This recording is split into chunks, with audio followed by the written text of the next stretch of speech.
bibiri ngo bizibira. Tulisema kwamba kuna vitu viwili vinaziwia. Kimwe n'abantu. Kimoja ni wanadamu. Ikindi ni wewe. Kingine ni wewe. Kwera wavuze ujya wundi ndibaza wumvise umenga we nturimo. Mvuga ati ni jewe. Sema eti ni mimi, jitaje mwenyewe.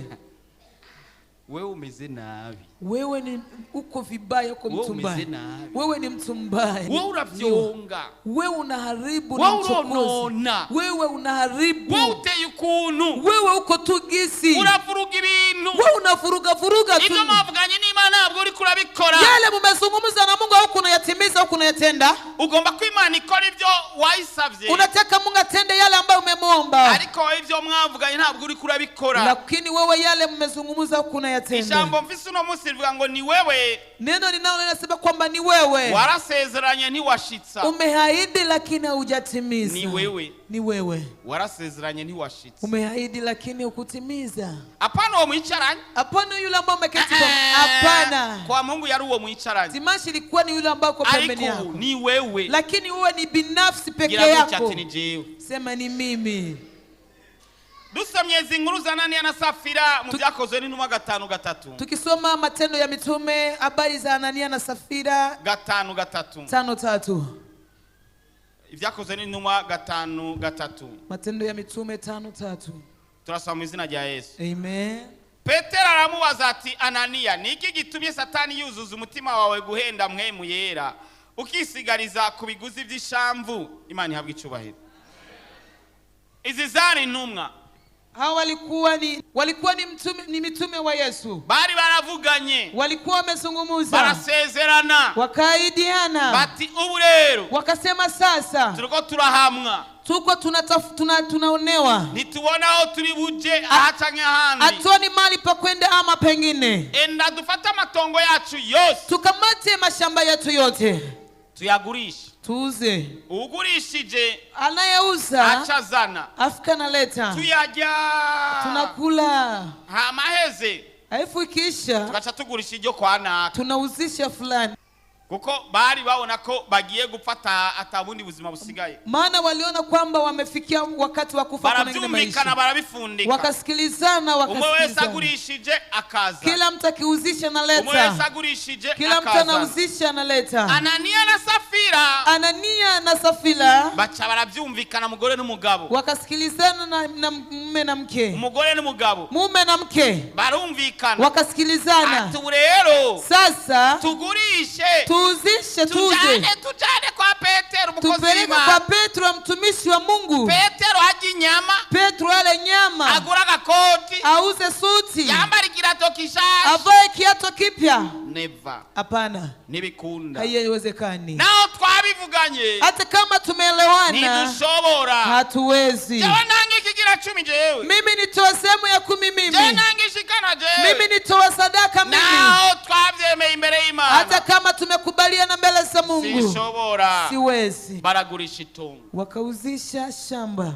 Sasa abadamu n'abantu bakunda gucererwa rimwe na rimwe si cyane mugabo. Wamama ni watu wanapenda kuchelewa mara mingi lakini si. Anania rero. Anania achagenda kuntuma wenyene. Akaenda kwa mbele ya Petro peke yake. Kumbure yaguma abwira umugore ati nyarutse tugende. Labda kwa anamwambia mke wake fanya mbio twende. Akabanza kwisiga. Anaanza kwanza kujipodoa. Akabanza gashirako. Hari abantu bagorana. Kuna watu wasumbufu sana.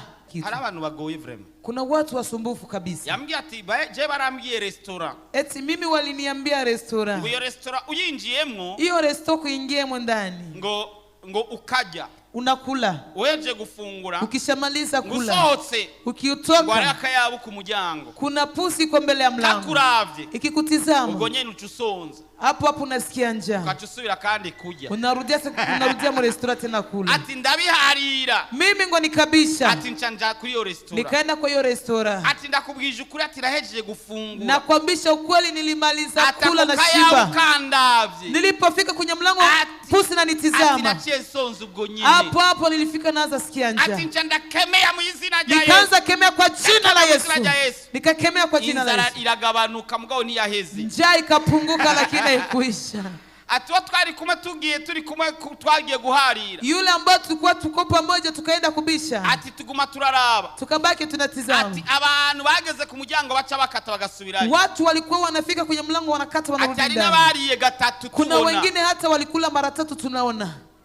Ibaze nkonye ni restaurant ukuri gusugura na kwi. Jamani, tiwaze mwenye restaurant hiyo si kusumbua tu, sikusumbuana. Ako kaya ukachaka kabijya byose. Ile pusi na meza vyote basi. Ukachusubira. Unaongeza tena nakula. Hii dunia ina watu kwa korofi mtupu. Iyi si irimwe abantu bagorana cyane bakajonza. Kandi hapana bajya. Hapana wale.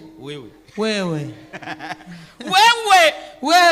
Anania na Safira. Anania hageze. Anania alipopafika. Safira yaracherewe. Safira amechelewa. Safira adachererwa ntiyari gupfa. Safira angechelewa angekufa. Mbega. Je, iki kiguzi muzanye. Hii pesa mumeleta. Niyo mwagurishije rya tongo. Ndio mumeuzisha ile shamba. Ati egome. Akasema ndio Anania. Petro aramubaza ati. Petro akamswali tena.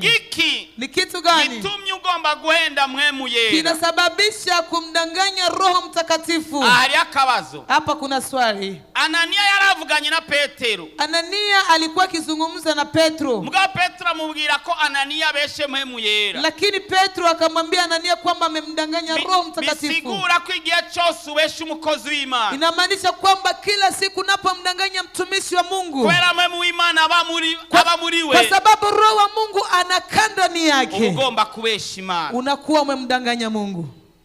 Haleluya. Amen. Haleluya. Amen. Haleluya. Amen. Haleluya. Amen. Hari gihe ukabesha umukozi w'Imana ukamupanga. Kuna wakati unakuja unamdanganya mtumishi wa Mungu unampanga. Menya kuri kurabesha Imana. Kumbuka unamdanganya Mungu. Kandi Imana irakubona. Na Mungu anakuona. Petero akibivuga. Petro alipokuwa anamwambia hayo. Ubwo nyine acagwa hasi. Hapo akaanguka chini. Safira nawe. Yaba yari kumwe nawe ngaho. Angelikuwa naye hapo. Yari kubona ati Petero arapfuye. Angeona hivi Anania anakufa. Anania nako apfuye. Anania anakufa. Yari kuchayigovyora ati sayo. Labda angejiruda nasema si hizo tu pesa. Uongo kweli. Mugabo kubera gucererwa. Lakini kwa sababu ya kuchelewa. Niganze muri kumatikani nawe urukunda gucererwa. Tikisa mweza kwetu na unapenda kuchelewa. Avuze ngo si cyane. Amesema si sana. Anania ngugo nyene ngo acagwa bukumbi. Hapo Anania kaanguka ghafla ngo acarapfa. Akafa. Vijana wa garson bacha baramuterura. Wakamnyangua. Baragenda barata. Amekufa wanaenda kutupa. Barindira Safira. Wakamchunga mke wake Safira. Kandi inuma za kera zari serious. Na mitume wa zamani walikuwa wako serious. Nibigeze banandika ka message Safira nubwo amatelefone atarahari. Hawakuwahi kumwandikia SMS Safira ijapokuwa simu zilikuwa bado hazijakuwa. Mugabi yababubu. Lakini ingekuwa wa sasa. Abaye musinyati muko. Angemwambia binti kazi yako. Umugabo wawe je gupfa ubunyene na kazi. Mume wako anamaliza kufa sasa hivi. Uramenye ibyo wishura. Ujue yale utajibia. Ubwo nyene hapo haeze umwanya. Palipopita muda. Safira nawe araza. Anadengua. Safira naraza na marembo meshimeshi. Yaejeje kuipodoa. Amemaliza kujipodoa. Kumbure akanura maso cyane wewe. Labda alitoa macho sana. Umugabo wanje ari. Mume wangu iko wapi? Iko wapi? Kandi ati mbere. Amekuja mbele. Ngone ache mu bandi bagore. Samepita kwenye wengine wake. Hajafika hapa. Urazi ko abantu bamwe bazikwagiranya. Sabagore gusa ho n'abagabo barazikwagiranya abagore. Unajua kuna watu wanajua kushitumu si wa mama tu hata na wa baba. Bacambye ati no stop kwanza. Wakamwambia simama. Eske ajya mahera yatubwiye umugabo wawe niyo yo mwagurishije. Ile pesa mwako ametuambia ni kweli mmeuza hiyo. Umugore ati ndibaza yaraharahiye ati haki ya Mungu. Siwazi nawaza kwamba labda ameapa akasema nukuri kuimana. Nifia hapa. Mfire hano nyene. Change sinzi ibyo yarahiye. Sijui yale ambayo ameapa. Ngo ntivyanditse. Lakini avyandiki kwenye Biblia. Bacambye ati wakamwambia ibirenge. Miguu bivuye guhamba umugabo wawe. Imetoka kumzika mume wako. Ndavyumva biri ngaha kwirembo. Inaisikia imefika kwenye mlango. Ngonyena chagwa hasi. Hapo akaanguka chini. Banu b'Imana. Watu wa Mungu. Iki gisoma kiduishigwa. Haya mafundisho atupatie mafundisho. Anania na Safira, Anania na Safira bicwa nuko batakoranye neza na Petero, wakauawa kwa sababu hawakutumika vizuri pamoja na Petro. iyo bakamubwira Petero mbere wakati twe ibi nitubishaka, wangemwambia Petro mbele wakati sisi hivi hatuvitaki, twe tuzirira ibyacu namwe mujigwanyu, sisi tutakula vya kwetu na nyinyi mkule vyenu, nta ngorane bari guhura, hawangepata shida hata moja. Ivyo nivyo vyica amasezerano y'abantu, hivyo ndivyo vinaua ahadi za watu. hari umuntu avuga ngo nje sinovyihanganira, kuna mtu anakuambia mimi sitavumilia, ngo gufata amahera yanjye ngo nje ndayatanga, nikamata pesa yangu nitoe. bantu b'Imana n'abantu bazi gukurikiza isezerano, watu wa Mungu, kuna watu wanajua kutimiza ahadi, kufikisha ahadi. baba hizi mu gusezerana no gushitsa, kuna watu mashujaa wa kuahidi na kutimiza. wewe uvuze ngo byananiye, wewe ukisema yamenishinda, Imana izokuzanira undi muntu vyakunze, Mungu atakuletea mwingine mtu ambaye vimewezekana. Reka kubwira umwe wenyine, acha nikwambie mmoja tu. Umugabo umwe yitwa Yefuta, baba mmoja anaitwa Jefuta. Yefuta vuga ngo Yefuta, sema Jefuta, vuga ati Yefuta, sema Jefuta. haruta bivuze ngo Yefuta, kuna mmoja kusema Jefuta. uyu Yefuta, huyu Jefuta yari Mugileyadi, alikuwa Mgileadi, Mugileyadi, uyo Mugileyadi se niwe yari Gileyadi, babake ndo alikuwa Gileadi, kandi ako karere kose kitwa Gileyadi, na hiyo fasi yote kunaitwa Gileadi kubera hari uruvyaro rubakomoka kwa sababu palikuwa kizazi kinatoka kwenye uwa Gileadi. Mugabo uwo Yefuta, lakini Jefuta ntabwo yari yavutse mu rugo rwa Gileyadi, hakukuwa amezaliwa katika nyumba ya Gileadi, yari yamuvyaye kuri malaya, alikuwa amemzaa kwenye kahaba. amuvyaye kuri malaya, alipomzaa kwenye malaya amuzana mu muryango, akamleta kwenye familia, arakura, akakomaa, arakomera, arubaka, akajenga, abyara akana k'agakobwa, akazaa kabinti kamwe kazima, kamoja tu peke yake.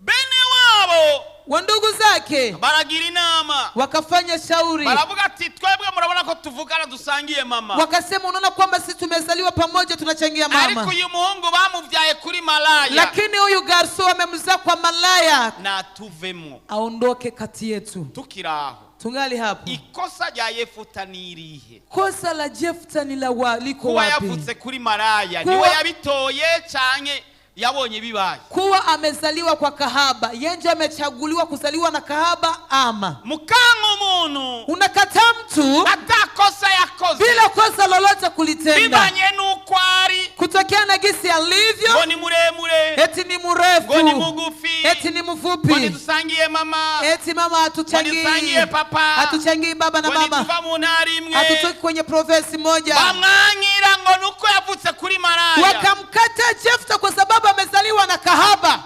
bishobora kuba byarabaye ku buzima bwawe, labda vimetokea maishani mwako. abantu bakwansa atacho baguhoye, kuna watu wamekukataa bila sababu. wango kweli? Ni kweli. hari umuntu yakwansa atacha guhoye, kuna mtu amekukataa bila sababu. ibazo nk'umugabo akanga umugore we ngo asigaye afise ibihanga kandi yamuzanye afise amenya kwiye. Siwaze kama mume kukataa mke wake ati ana mapengo na wakati amemleta na meno yote. Ivyo bihanga byahongokeye iwiwe, hiyo mapengo ameipatia kwake, ngo asigaye ngo yarashaje ngo ameze nka nyoko, eti gwemezeka amekuwa bibikize. none wamusazishije nini? nani aliyemzekesha ni nani? umuntu akakwangiriza, mtu anakukataa bila sababu, atakibi wamukoreye, bila kumtendea kibaya. ariko Imana n'umucamanza w'ukuri, lakini Mungu ni mshauri mwema, kandi agiye kukuburanira na anakwenda kukutetea. kandi guhera uyu munsi, tena kuanzia leo dossier yawe Imana igiye ikurikirana, dossier yako Mungu anataka ifuatilie. Amen. ibintu bije mu buryo, vitu vyote viende salama. barakurenganije, wamekuonea, baragutwara utwawe, wakakupeleka kila kitu chako, barakurengera ahantu, wakakupitia mahali, barahindura uturimbi, wakabadilisha forme, wakatenda haya na mengine. uze wihorere, wewe kaa kimya, arafisa kanagiye gufyonda, wana kitu anakwenda kufinya mahali, ibintu bigiye guhinduka, vitu vinakwenda kubadilika. Jefuta na wizi hakuna anayejua, yabanje kuraba ba mwene wabo, labda litizama wa ndugu zake, na uranyirukanye, kaka mkubwa na unanifukuza, grande sœur nawe, dada mkubwa na unanifukuza, petite sœur nawe, dada mdogo unanifukuza, na petit frère nawe, kaka mdogo na unanifukuza. none nakoze ikosa nyabaki, nimetenda kosa gani mimi? kuna mtu nimeiba, kuna mtu nimetendea vibaya, ariko baramushibura, lakini wakamfukuza.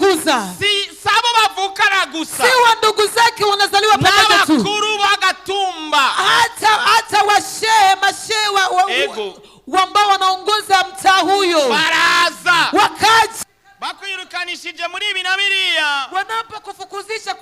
mengine. baca biha gafana, Wanajipa soda. nikieri, Hata bia bakavuga ngo barakomesheje. Wanasema eti wamekukomesha. Ariko saho bigarukira. Lakini si hapo vinarudilia. Bwira mugezawe ngo saho bigarukira. Ambia mwenzako kwamba vishi hapo. Saho bigarukira. Havitaishia hapo. Saho bigarukira. Si hapo vitaishia. Kera hari amakasete. Zamani palikuwa makanda.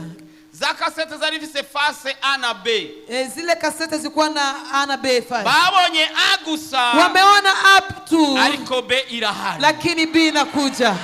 Ija A yateguwe n'abantu. Ile A imeandaliwa na wanadamu. Ariko B nayo yateguwe n'Imana. Lakini B imeandaliwa na Mungu. Hallelujah. Amen. Nasanze ibintu byinshi ari bibiri. Nilikuta vitu vingi ni viwili. Ukiravya n'umuntu harimo ibipande bibiri. Ukitizama na mwanadamu iko ndani vipande viwili. Ukiravya gutya. Ukitizama hivi. Uzosanga igipande gisa n'ikindi. Utakuta kipande hiki kinafanana na kingine. Igihande kimwe n'umuntu. Kipande kimoja ni mwanadamu. Ariko ikindi gipande n'uhoragire ikore. Lakini kingine kipande ni Bwana wa majeshi anataka kujitendea. Amen. Indani n'umuntu. Ndani ni mtu. Ariko hanze uhoragira kore. Lakini nje Mungu anataka kutenda. Hanze n'umuntu. Nje ni mtu. Ariko indani uhoragira kore. Lakini nje ndani Mungu anataka tende. Hallelujah. Amen. Hallelujah. Amen. Wijoro n'umuntu. Usiku ni mtu. Ariko kumuranga Imana igira ikore. Lakini mchana Mungu anataka tenda. Hallelujah. Kukazi n'umuntu. Kazini ni mtu. Ariko muhira Imana igomba ikore. Lakini nyumbani Mungu anataka tenda. Muhira n'umuntu. Nyumbani ni mtu. Ariko kukazi Imana igira ikore. Lakini kazini Mungu anataka kutenda. Hari umuntu Imana igira iburanire ngaha. Kuna mtu Mungu anataka kutetea hapa. Hari umuntu Imana igira iburanire ngaha. Kuna mtu Mungu anataka kutetea hapa. Bazokubaza ibyo wakoze. Watakuuliza kitu gani umetenda. Uzabwira ati ni Imana gusa yabikoze. Uambie ati ni Mungu tu ameyatenda. Kandi ndumva ko bidudubiza. Nasikia vinachemka. Kandi bigiye gukoreka. Na vinakwenda kutendeka. Yefuta aragenda. Yefuta kaenda. Ngo agiye. Eti alipoenda. Azimishi. Palipomisha siku. Abamoni. Wamoni. Baza gutera Abisirayeli. Wakaja kushambulia Waisraeli. Baza gutera kagasozi k'Abagileadi. Wakakuja kushambulia ule mji wa Gileadi. Wagileadi. Bariraba. Wakajitizama. Basanga mu bijanye n'inkomezi. Wakakuta kuhusu nguvu. Basanga Yefuta n'umuhinga. Wakakuta Jefuta ndiye mjuzi mkubwa. Wakalia. Baravuga ati ni iki cyatumye twirukana Yefuta. Wakasema nini kimesababisha tunamfukuza Yefuta? Ni iki cyatumye twirukana Jean Paul. Wakasema nini kimesababisha tunafukuza Jean Paul? Ni iki cyatumye twirukana Pasikazi. Ni nini kinasababisha tumefukuza Pasikazi? Ni iki cyatumye birukana Naka. Ni nini kimesababisha tufukuze fulani? Bazicuza impamvu bakwiruka. Amen. Watajuta sababu wamekufukuza. Ibyo bagukorera bagiye kubyicuza. Yale wamekutendea na kwenda kuyajuta. Kandi bagiye kukurondera vuba bidatevye. Na wanakwenda kutafuta haraka mno. Amen. Bariyumvira ati mbega twomuturukira kumusaba ngo wakaweza kweli tutaenda tumwambia tusamehe kabisa. Mbega twobihera he? Je, tutaanzia wapi? Twobihera he? Tutavianzia wapi? Nuwangu rukwavu. Hata yule nakata sungura. Na hakana koruzi kwiruka. Hakatai kwamba inajua kukimbia. Nubwo bakwanga. Hata kama wanakuchukia. Barazi ngomezi za wahozi. Wanajua nguvu zako mahali zilipo. Amen. Harutavyumvise. Nubwo bakwanga. Hata kama wanakukataa. Hakani ngomezi. Hawakatai nguvu ambazo unazo. Barazi gufisi imbaraga. Wanajua kwamba nguvu. Kuna siku moja. Watakutafuta. Haya kusema wasaidie. Ile mahali. Mwa vile vitu. Mwa ile fasi. Maana Mungu anataka kuwakubariki. Yefuta yibereye muhira. Yefuta iko nyumbani. Na uziko atari kwa yinywera akaji. Labda hakuna anayejua kwamba alikuwa anakunywa kazi. Cyangwa alikuwa aririra agatsima. Ama alikuwa anajikulia kaugali. Azabona abatware bahakomoka. Akaona washema ali ambapo anatoka amezaliwa pale. Abatware bari ya ntara uvukamo nihe. Mashema wale ambao pale ambao unazaliwa ni wapi? Nduvuka kuri kagasozi nihe. Pale kwenye ngabo dogi. Hao pole. Dogi. Koko. Odi. Tuje kwana. Tunakuja kwa fulani. Uja twatewe. Tumeshambuliwa. Kandi naudi ashobora kuturwanya. Hakuna mwingine anaweza kutupigania. Atari wewe. Bila wewe Jefuta. Hallelujah. Amen. Ati kandi tena baca baranamusezerera atababajije. Wakamuambia akamwahidi bila kuwasema. niwemera kuza kutugwana. Tena ukikubali kuja kutupigania. Ni wewe uzotudutwara. Utakuwa kiongozi wetu. Amen. Ni wewe uzotudutwara. Wewe ndiye utatuongoza. Kare yarasanzwe ari umwana wo mu muryango bisanzwe. Hawali alikuwa mtu wa familia wa kawaida tu. Kare yari umwana yavutse kuri maraya. Kale alikuwa mtoto amezaliwa na kahaba. Alikuwa baje kumubwira ngo batwara ata matora yabaye. Lakini wanakuja kumwambia waongoze bila kula. Acha arabasubizamo ati mbega by'ukuri. Akawaswali akasema kwa kweli. Ninemera kubarwanira. Nikikubali kuwapigania. Ya vrezo batwara. Ni kweli nitawaongoza. Ati turabirahiye. Wakakubali eti tumeapa. Ati nudutwara. Utatuongoza. Yefuta aravuga ati je kurwana n'ubuzima. Yefuta akasema kupambana mimi ni chakula changu. Kupigana. Abakizwa buja kurwana mu mwemu n'ubuzima. Warakole kupigana kiroho ni chakula maishani. Magari intambara. Wakikuitia vita. Kwirukana abadaimoni. Kukemea mapepo. Uraunga cyangwa urihuta kuja kwirukana. Unakimbia ama unakimbia haraka kwenda kukemea mapepo. Mumbariza turahunga cyangwa urawiruka kuja kubagwana. Muswali eti unakimbia ama unakimbia haraka kwenda kukemea mapepo. Yefuta akasezerana n'Imana, akamwahidia Mungu, avuga ati Imana, akasema Bwana, ngiye ku rugamba, mimi naenda kwenye vita, ningerayo, nikifika kwenye vita namesha Abamoni, nashinda Waamoni, ikizoza kunyakira ubwa mbere, kile ambacho kitanikaribia ama kitanipokea mara kwanza, nico nzogutangira ko kimazi, nitatoa heko dhabihu. Yefuta ibuka ko yarafise akana kamwe kagakobwa. Kumbuka Yefuta alikuwa na binti umoja tu pekee yake. Yarafise agakobwa, alikuwa na binti nako nyene kakagwanya kimwe mu kadanje, nako kabinti kapambanaji kiroho kakubwa kabisa. Haleluya, amen. Banu b'Imana, watu wa Mungu, ni murumurwanyi w'imwemu, kama uko mpambanaji wa kiroho, reka n'abana bawe, acha watoto wako wao wapambanaji wa kiroho. Yarafise agakobwa, kali alikuwa na kabinti, ntibigeze bakavuga izina, hawakuwahi kukataja jina, karasisiye mu bintu by'ingwano z'imwemu, kalikuwa kabisa kamekasirikia vitu vya mapambano ya kiroho. Uraza kubibona, utaona pale. Reka munyemere dusome, nikubaliani tusome. Iyo nkuru sinari nayisomye, mugabo nawe nobabwira gusa aho yanditse, lakini hata kama nitawaambia mahali inaandikwa tu. Haleluya, amen, haleluya. Abacamanza 11, Waamuzi 11, reka dusome 35 gushika kuri 39, 35 hadi 39. Abacamanza 11:35 gushika 39. Waamuzi 11:35 hadi 39. Yefuta amaze kukuva ku rugamba, agiye ku rugamba, Yefuta alipoenda kwenye vita, arakubita, akapiga, arakubita, akapiga, arakubita, akapiga, arakubita, akapiga. akageze ku rugamba, Jaka alipofika kwenye vita, arakubita, akapiga, arakubita, akapiga, arakubita, akapiga. Uitwa nde? Unaitwa nani? Ageze ku rugamba, alipofika kwenye vita, anapiga, anaongeza kupiga, anapiga, anapiga. Vuga ndakubita. Sema anapiga. Napiga, napiga, navunja, naunguza, napiga, napiga. Atauka intsinzi, akarudi na ushindi. Haleluya, amen. Atashe, alipofika nyumbani, atashe, alipokuja nyumbani, yaliteze kumwe mu banyarugo ari waza kumwakira, alikuwa anatarajia umoja ndani ya watu wa nyumba yake watakuja kumpokea. Yaliteze kumbure n'imbwa yiwe ko ari yoza kumwakira, labda alitarajia kwamba mbwa wake atakuja kumpokea. Kumbe agakobwa kiwe, kumbe kabinti kake, ntibigeze bakavuga izina, hawakukataja jina kwenye Biblia. Kameandaa ngoma, n'abandi bakobwa bazi kuririmba, na wengine mabinti wanajua kuimba, karakubita ingoma, kakapiga ngoma, bagenda muri dance, wakaenda kwenye dance sasa kumpokea. Anaenda anaimba jina la baba yake, hakuna anayejua nyimbo ameimba. Acha basi, acha nitengeneze hapa. Papa n'umurwanyi akomeye, yagwanye urugamba rudasanzwe, yakubise Abamoni kwa 0, none atahukanye intsinzi. N'amadansi, anacheza, anadanse huyo.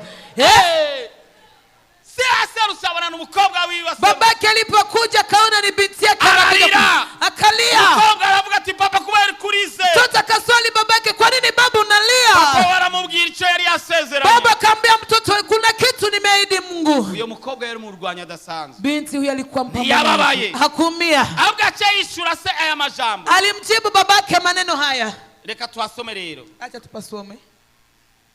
Amubonye yitandamurira ko impuzu ziwe ati mbonye ibara mwana wanje.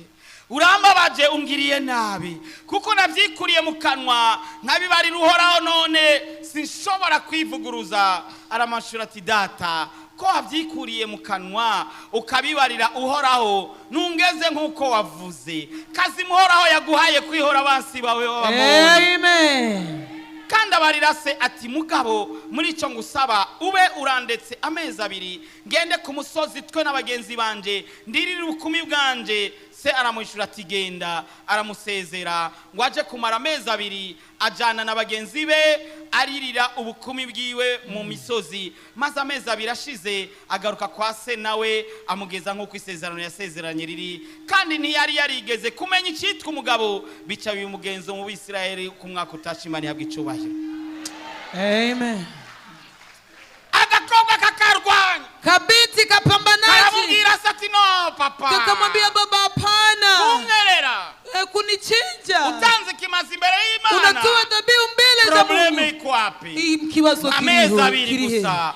Nyekurira ubukumi bwanje. Nende kulilia ubinti wangu. Ngo ntiyarigeze umugabo. Eti hajawahi kuona mwanaume. Yarazi citwa umugabo. Hakukuwa anajua kitu cha mwanaume. Yari umukobwa mwiza. Alikuwa binti mzuri. Agororotse. Amenyoka. Nimbere y'Imana. Hata mbele za nimbere y'abantu. Hata mbele za watu. Umukobwa ngo agenda ngo n'abagenzi be. Eti binti akaenda na marafiki zake. Waliri ubukumi bwiwe amezi 2. Akalilia ubinti wake ubiki wote miezi 2 akarudi. Bose acha mutanga ko ikimazi. Babake akamtoa kwa dhabihu. Bila abantu bazi gushitsa isezerano basezeranye. Kuna watu wanajua kulipa ahadi wameahidiana na Mungu. Wewe kunaniye gushitsa isezerano rito risanzwe. Wewe vimekushinda kulipa agano lidogo tu. Ariko Yefuta. Lakini Jefuta yarashikije isezerano rikomeye cyane. Ametimiza ahadi kubwa sana. Umukobwa wiwe. Akakubali kutoa binti yake. Ariko uyu mukobwa wa Yefuta. Lakini binti wa Yefuta yaremeye isezerano se yasezeranye n'Imana. Alikubali ahadi babake ameahidiana na Mungu. Akakubali kufa. Yefuta bashamugira umutwari w'Igereyadi. Wakamfanya kiongozi wa Gereyadi. Hallelujah. Amen. Nusezerano ugashitsa. Na ukiahidi unatimiza. Hari Imana igiye gukora mu buzima. Kuna yale Mungu anakwenda kutenda maishani mwako. Nusezerano ugashitsa. Ukiahidi na unatimiza. Imana izokoresha abantu. Mungu atatumikisha watu. Bakugira icyo bagomba ko woba. Wakufanya gisi wewe unataka kuwa. Reka nkubwire. Acha nikwambie. Imitwaro ufise myinshi. Itaji nyingi unazo. Imana izozicisha ku bantu. Jibu Mungu atapitisha kwa watu. Ariko ba umwizigirwa mu byo wasezeranye n'Imana. Lakini uwe mwaminifu kwa yale ambayo umeahidiana na Mungu. Hallelujah. Amen. Hallelujah. Amen. Hallelujah. Amen. Hari umuntu muri twebwe. Kuna mtu kati yetu ashobora kuza kwisanga ko anaweza kujikuta kwamba kwamba amasezerano bafitaniye n'Imana yononye. Kuna ahadi wameahidiana na Mungu ameharibu. Ashiruka uko hejuru. Aweke mkono hivi juu. Turaza gusenga. Tutaomba. Imana iguharire. Mungu akusamehe. Usubire mu masezerano yayo. Urudi kwenye ahadi. Uja ku rutonde rwayo. Wende kwenye orodha ya Mungu. Maana mbele yako ni pazuri. Anakusubiri Mungu. Usubira ku rutonde. Kwamba urudi kwenye orodha. Na ibyo yagusezerana. Na yeye atende yale ambayo amekuahidi. Nimegundua uzuri wa Yesu. Nimegundua utamu wake. Uburebure bw'ingorane yawe bungana n'uburemerezi bw'inyishu yawe. Nimwaguma muri jewe please amajambo yanje akaguma muri mwebwe egala musabe icyo mugomba cyose kizobabera ko. Ukeneye umwana, ukeneye kubaka, ukeneye kwishugwa ejo nk'aya mango, mu kwezi gukurikira nk'aya mango, mu mwaka uza nk'aya mango, ibyawe bigiye kumenyekana kandi bose bazokumenya uriwe.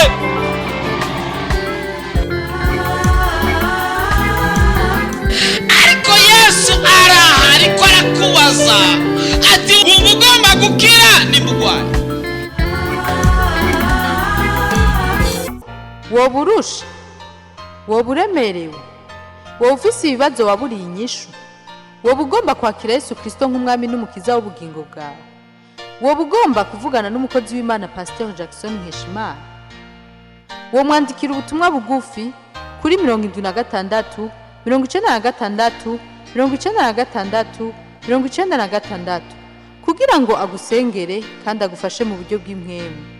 Yesu yavuze ngo nimuze kuri jewe mwese abananiwe n'abaremerewe ndabaruhura. Afitiye byinshi mukinga zatiwe ariba ibyinshi gusa ndaje nazumutima.